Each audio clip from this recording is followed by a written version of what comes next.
Hello, I'm Torin Adamson, a postdoctoral fellow working with doctors Lydia, Tapia, and Evan Carter. And today I'm going to present an in-depth study on the virtual joysticks and how their sensitivity could be affected based on how the players play them. So these touch joysticks are industry standard. They're common on any touchscreen-only device, especially for action games.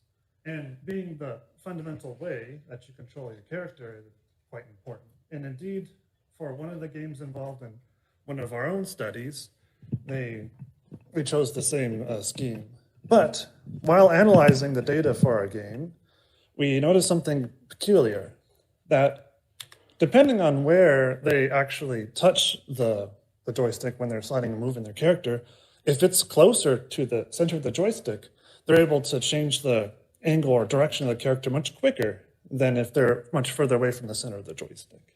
So we thought perhaps that may actually impact their gameplay performance based on just how a particular player plays with the joystick. So we looked at the related works for this to see if anybody actually has any insights on this.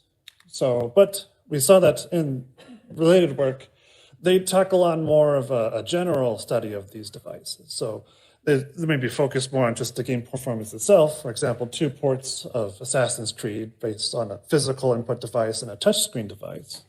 Or they may not be concerned with inputs or performance at all. Instead, may focus on a user experience aspect. For example, the effect that the screen size may have on a player's immersion. Or they can be other more general layout studies like this. They try different layouts and have players play them to see their general effect. And these studies are all typically short. So they're between 12 to 20 players, and they take place over a single session. But in these related works, we didn't really see any sort of in-depth study of the joystick or any mention of the particular quirk that we saw in there. So we're going to have to analyze it ourselves. The game in question we call Busy Bee Way. And it's a game we developed to help study the interactions between humans and AI. So they share control of a character, and they swap it. The player can take control of them.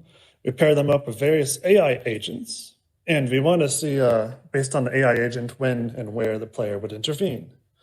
So when the game starts, the player can take control from the AI by touching the joystick like that, and then the goal is to collect all of these sub-goals you see as flowers, and they want to avoid these dynamic obstacles shown here as wasps.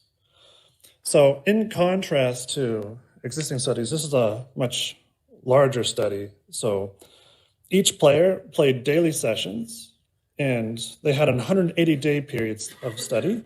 And at the time of writing, 40 players had completed the study. It's ongoing. If we took all of the frames of input from this game that the users actually control, we have a combined bit over 2 million frames to study. So we should be able to investigate this issue.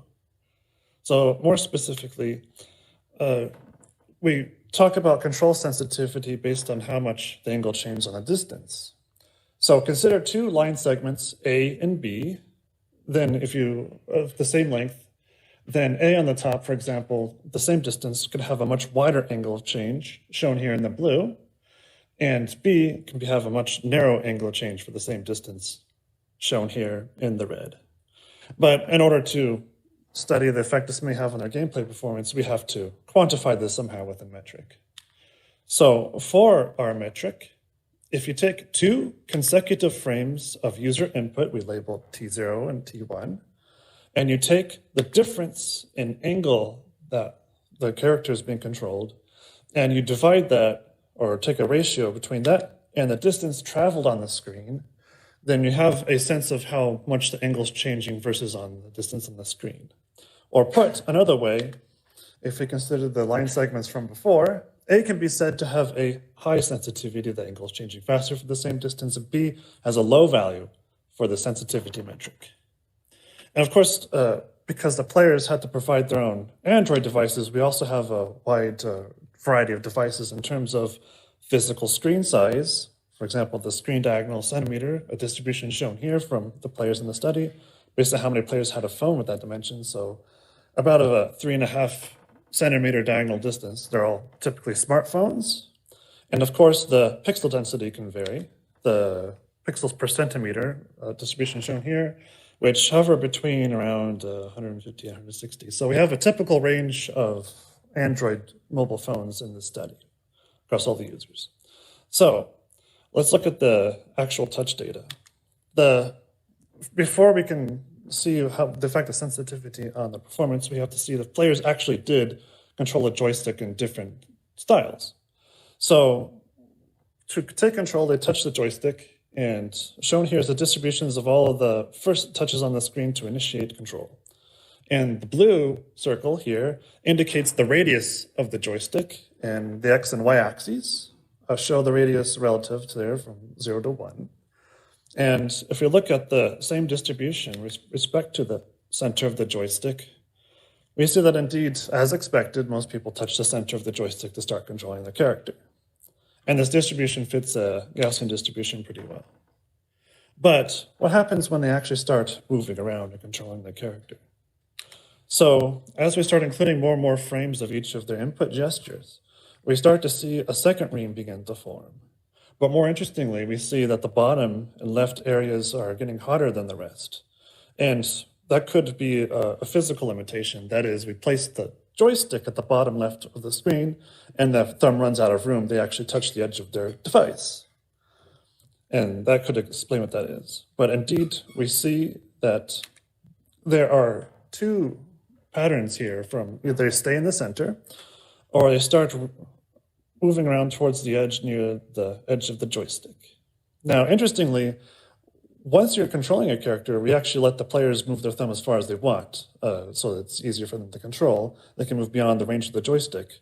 But using this blue line as a comparison for the edge of the joystick, they still drop off, while some indeed do that. Most of them actually drop off at the edge of the joystick. So despite not actually being limited in their control, they still obey the visual representation of the joystick. And indeed, this distribution is bimodal. It fits a combination of two Gaussians pretty well. So now that we can see that these players have two different styles of inputs, then we could start considering, did that actually have any impact on their gameplay? In Busy Bee Way, the performance is measured in two ways. So first, because it's an obstacle avoidance game, we consider the number of collisions they encountered in a daily session. You collide with the wasp and you have to try again. So on the x-axis, we have the number of collisions they encountered in a session. And on the y-axis, we have the same metric, the angle change for distance again. And we see that we don't see any significant impact on the number of collisions that they encounter in the game.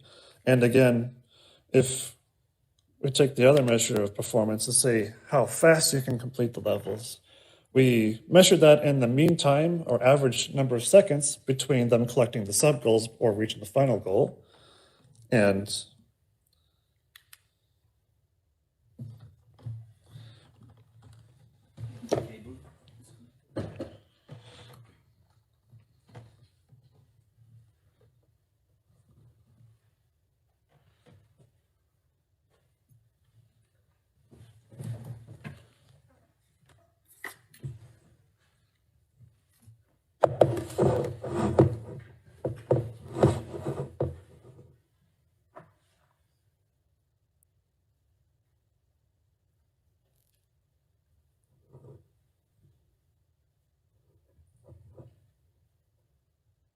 just a moment.